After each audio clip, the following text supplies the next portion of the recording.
TA teams are overwhelmed. Job seekers feel invisible. And while AI promises efficiency, it also threatens to dehumanize the process entirely. As organizations race to implement technology that could transform hiring, they're colliding with regulators determined to prevent discrimination. In this volatile landscape, who's getting it right, and what's the real cost of getting it wrong? Keep listening to find out. Support for this podcast comes from Smart Recruiters. Are you looking to supercharge your hiring? Meet Winston, Smart Recruiters' AI-powered companion.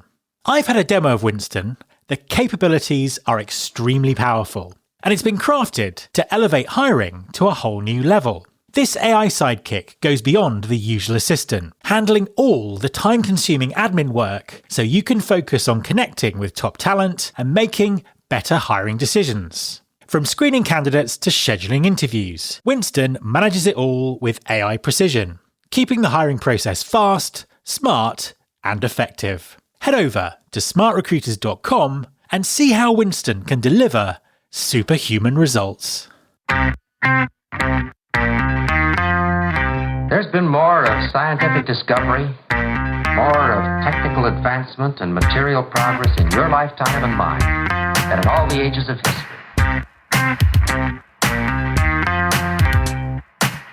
Hi there, welcome to episode 699 of Recruiting Future with me, Matt Alder.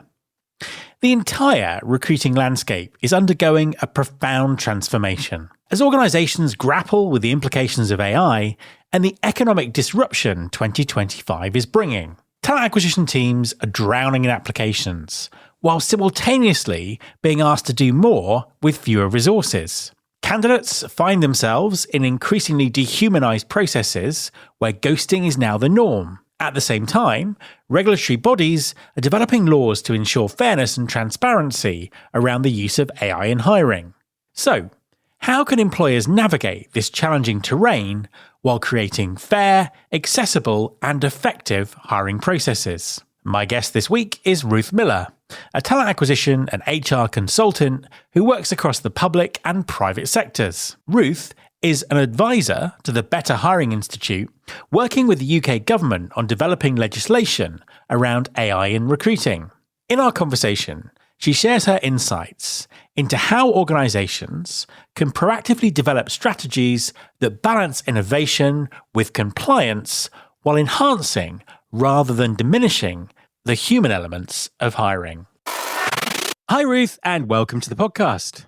Thank you. Nice to be here. An absolute pleasure to have you on the show. Please, could you introduce yourself and tell everyone what you do? Yeah, thank you, Matt. I was the head of talent acquisition within global retail and banking organisations. And for the last 15 years, I've been a talent acquisition and HR consultant, consulting with and training a wide range of private, public and non-profit sector clients to navigate employment challenges. Fantastic. And I know you speak to a really sort of wide range of people. I'm just really interested in the kind of the challenges you're seeing in the market at the moment, you know, for talent acquisition people, for hiring managers, and also the job seekers themselves. Yeah, absolutely. And I'm sure this mirrors a lot of podcasts you've already done. I've heard some of them saying that most organisations, whether they're small or large, are getting massive numbers of candidate applications for both talent acquisition and hiring managers to screen. And how do they screen applications generated by AI? So that could be the same problem. It could be two problems. You know, a lot of applications, some of them are AI, but not all of them. And also, I think if we're looking at businesses, I will go on to candidates in a minute, but businesses, I think they're thinking, gosh, you know, I should be introducing AI into recruitment strategy, but how do I do it effectively? You know, how do I avoid biases? When's the law going to come into effect? And how should I even start?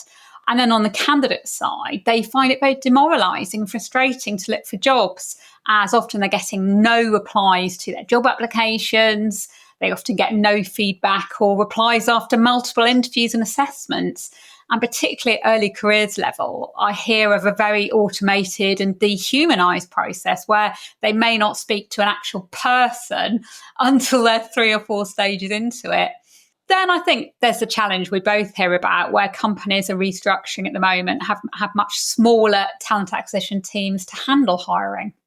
Yeah, no, it's interesting. I think that graduate recruitment thing's interesting as well. I was talking to someone the other day whose son was kind of going through that sort of process, and they were sort of shortlisted for 4 different companies, and they ended up going with a completely different company outside of their sort of target market because that company actually phoned them up.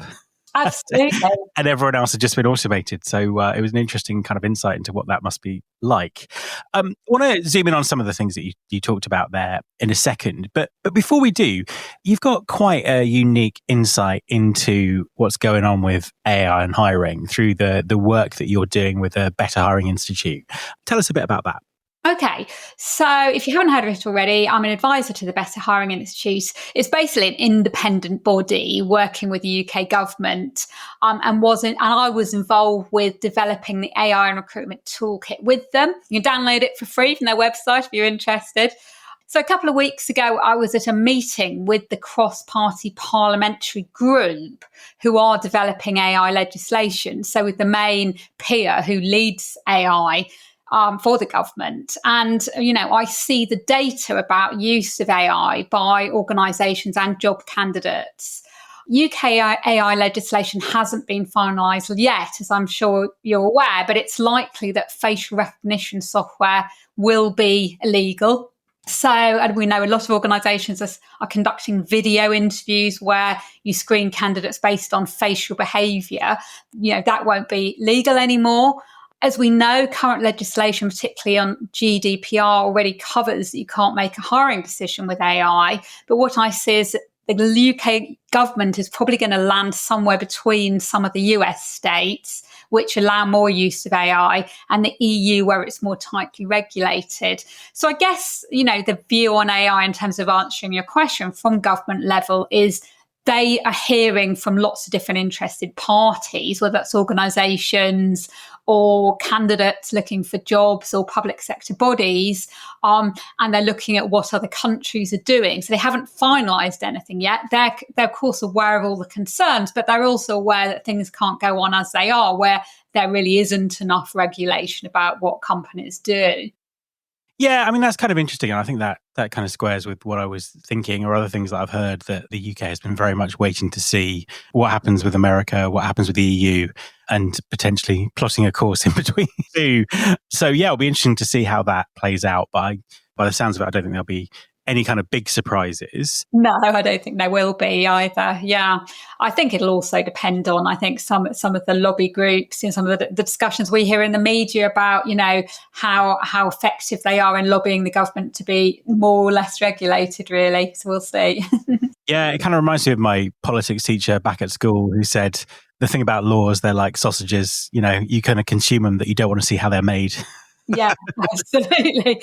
Absolutely. But it's certainly very interesting. And I think one of the most interesting things, apart from hearing from the government people themselves who are working on this, is hearing from all these different organisations, and them hearing perhaps some of the challenges that they're coming up with. Not every single organisation might deal with, but it certainly gives me quite, I suppose, a wide perspective on on different organisations and where they're going to go with this.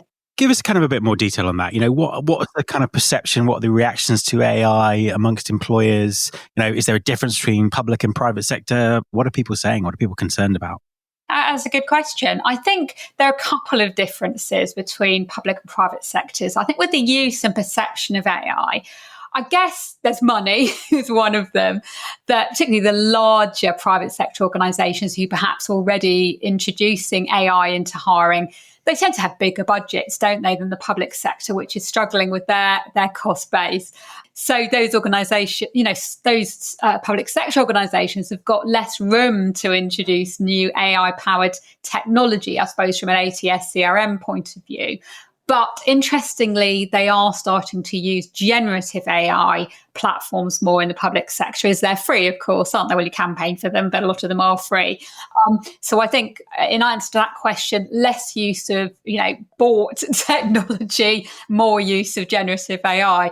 But the second difference is, while all organisations are concerned about potential bias in the use of AI when hiring, public sector roles are often more regulated, aren't they? Such as teaching or social work, which runs into how they hire in general, and that there's a lot more compliance and checking in terms of DBS and other types of background checks around how they hire. So that feeds into whether an organisation is more or less risk averse, doesn't it? Which includes their use of AI. Do you see that sort of thinking around bias developing? Because obviously the kind of accepted narrative at the moment is like, oh, AI can have this sort of bias built into it, and we need to be, quite rightly careful about that. But there are also a lot of voices saying, well, actually, AI offers us the opportunity to remove bias in the recruitment process, where we're kind of relying on humans, or there isn't a kind of a level playing field for everyone. I mean, how do you see that developing? Absolutely. I think that's a good question. So yes, absolutely. AI can bring in bias because it's drawing on data and learning from humans who are biased. But then that leads into humans actually doing any sort of assessment and selection, and we are biased too. So I suppose my view is both are biased. Our job is to ensure that we have evidence-based recruiting, whether it's AI or whether it's humans doing it. So to me, it's all around, testing and reviewing and piloting any new process, whether that process were AI driven and bringing in new technology, or whether it's human driven. So yeah, my view is that shouldn't be a reason for not bringing in AI technology. The concern about bias, actually, if you're doing it properly, you will have reviewed that. And if you actually hire properly and evidence based and you've got a robust process at the moment, then you're hoping to avoid human bias. So you would do the same with AI. We'll be back to the interview shortly. I wanted to make a brief interruption to the show to tell you about the Recruiting Future Remixed webinar I'm running next week in partnership with the team at pop.ai. I'm going to be joined by global TA leader Cheryl White, who's led TA teams at Bolt, Meta and Microsoft, James Atchison-Wooten, who leads globally on AI and innovation for Robert Walters, and Sam Deshi, MD of AI recruiting platform Pop. All of them have hands-on experience with implementing AI in talent acquisition. And we're going to be cutting through the hype, avoiding the theory, staying practical, and sharing actionable advice on just how to do it. The webinar is taking place on Wednesday, the 30th of April, and the recording will only be shared with people who sign up. So please register, even if you can't watch it live. You can sign up now by going to mattalder.me/webinar. That's mattalder.me/webinar. Pause the podcast, sign up now, and then press play again to enjoy the rest of the interview. mattalder.me/webinar. In terms of bias, there's also accessibility and things like that. What's the situation with kind of AI and things like neurodiversity? So going back to the Better Hiring Institute, the data they produced with a body called Arctic Shores shows that neurodivergent applicants, those from lower socioeconomic backgrounds and people of colour, are more likely to use AI to apply for jobs. And as we know, those are often the groups, organisations that are keen to encourage to apply, aren't they? We've already talked about, how do we avoid bias when we introduced AI software? Well, their jobs, organisations have to already make sure that any testing of software meets the requirements of the Equality Act 2010 in the UK and doesn't discriminate. But for example, I've heard of several, examples recently. You might have seen them too, either on media or on things like LinkedIn, where several companies where hiring managers rejected candidates because they thought they were using AI on their applications when actually the candidate was neurodivergent. So, neurodivergent, I suppose I'm going with this, is neurodivergent candidates might use AI more to apply for jobs, but, we can't make, as managers or as humans, we are not able to tell with the human eye, Yeah, and no software is able to tell whether a candidate has used AI for their job application. And even if they have, it may be that somebody's neurodivergent in terms of how they communicate. It may not be AI. So all of these things do come back to the conversation we're having about putting in barriers and putting in bias into your process. Yeah, that's really interesting. And I've kind of heard stories of people submitting essays at school or university and them being failed because they used AI, and they didn't use AI. They just used perhaps some of the words that are kind of most associated with some of these models when they're sort of used badly. And I suppose that brings us nicely on to talking about a broader conversation about job seekers. I mean, how is it being used? And also, what other kind of misconceptions that job seekers might have about how employers are currently using AI? So I do pro bono work with sixth formers in schools applying for university and apprenticeships, and also with recent graduates looking for jobs. And the common misconception is that all employers now use AI to screen job applications. And I think this is driven by the fact that candidates rarely get replies to job applications, and also the media, which is fanning the flames of AI running absolutely everything, including, whether you get a job. So many candidates are using AI for job applications, particularly those who are neurodivergent, as we've said, or who have English as a second language, but they do worry about whether it will disadvantage them. And then others are using the new AI bots, and there seem to be more of these every day, don't there, to set up job alerts and apply for jobs, so that they run the risk of applying for jobs which aren't suitable for them or sending out very generic applications. I guess, some hiring managers like candidates using AI as they've got forward-facing skills, but some really don't. But the main issue here, as we said, is that no software or human eye can 100% identify whether AI is being used. So, we need to make sure we're using only objective criteria to screen and not people's personal views on AI. And we need to communicate to candidates, don't we, about what effective and acceptable use of AI for applications involves in your organisation, in all our communications with them, whether that's, on all our socials and our career sites, or whether that's, when we're actually communicating with them about interviews and assessment. It's a two-way street. So we can't expect to communicate to candidates what we expect without letting them know how we as an organisation are using AI or not. I think we should even communicate if we are not.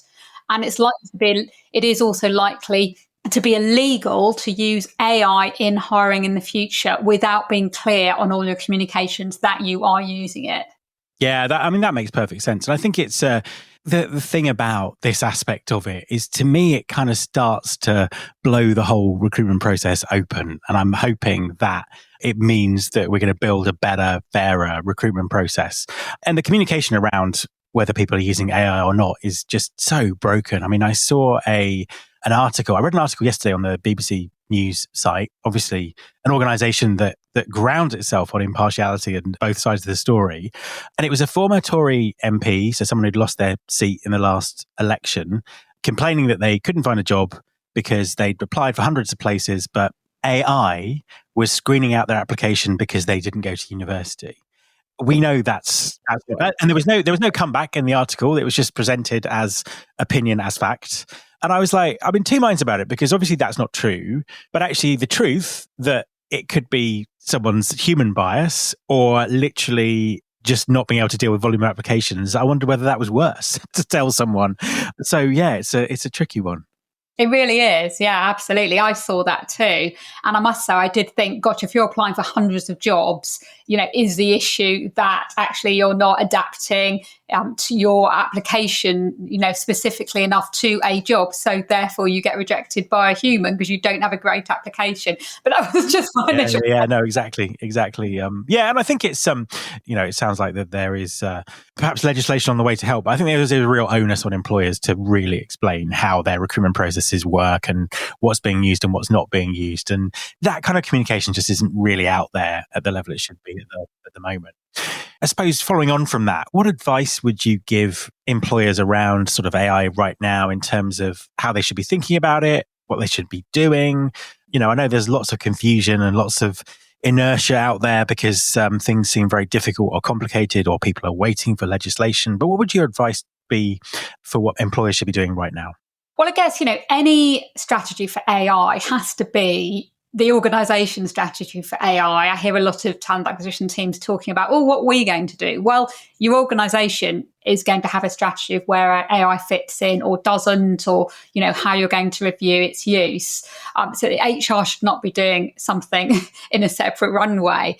But I guess, if an organisation's looking to bring in some sort of AI technology, which, as we know, is very different from general automation. It's not an ATS, is not AI, is it? So, but if they're actually looking at bringing in genuine AI, they need to work with the technology suppliers to find out how that AI tool has been tested, to make sure that it has been tested on sources which don't introduce bias, and then pilot it internally to test it themselves before launching it, because the risks are, for example, technology shortlisting a very narrow pool of candidates for a vacancy, or rejecting perhaps people from different backgrounds, as we've already talked about earlier, and going back to what's going to be the likely legislation from a UK government. Actually, it will be that even if you have bought technology from a supplier and they say tick box, it's all tested and fine to go, legally, it'll be the employer who is responsible if a candidate then complains and says, you've discriminated against me by using AI in the hiring process. It won't be the supplier. Yeah, so, which is identical to how it is in exactly in the it US is now. And I hear a lot of suppliers going, it's all tested, or absolutely fine, as actually avoids bias. But it's not a lack of trust. It's more that, as my compliance process is, that, I'm responsible as an employer, so I need to test it, I need to review it myself. And then it's about data and auditing, as it is at the moment, really, with regular reviews and being clear about what successful use of AI is within your business.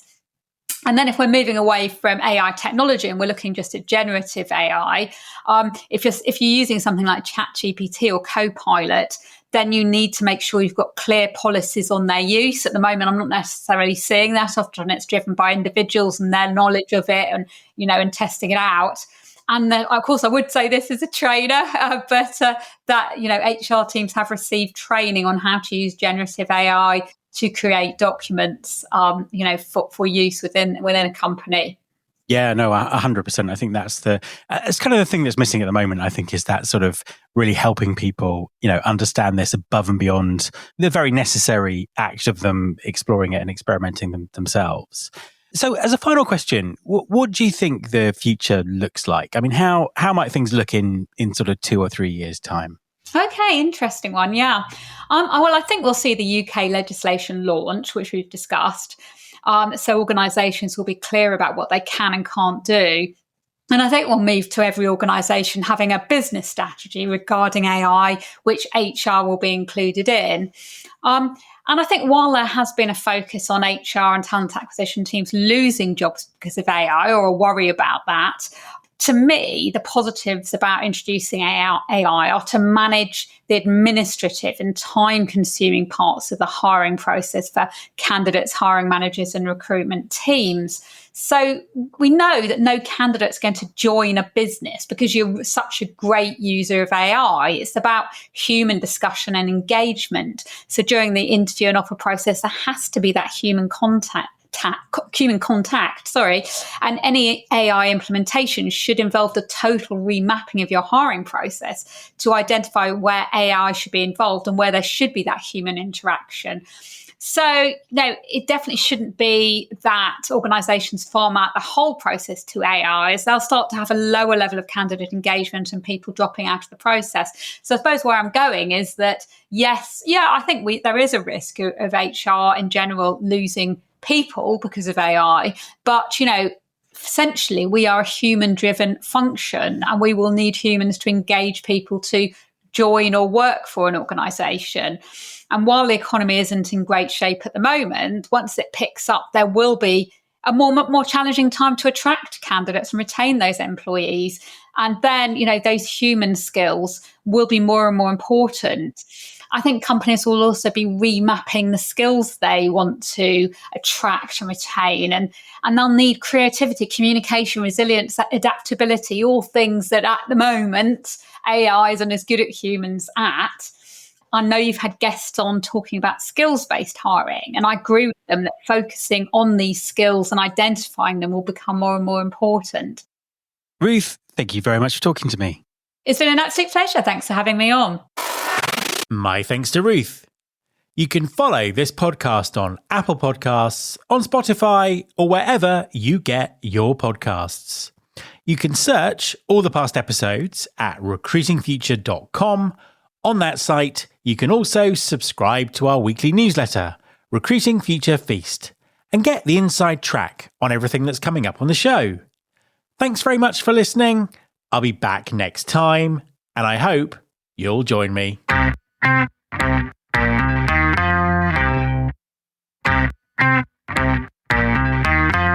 This is my show.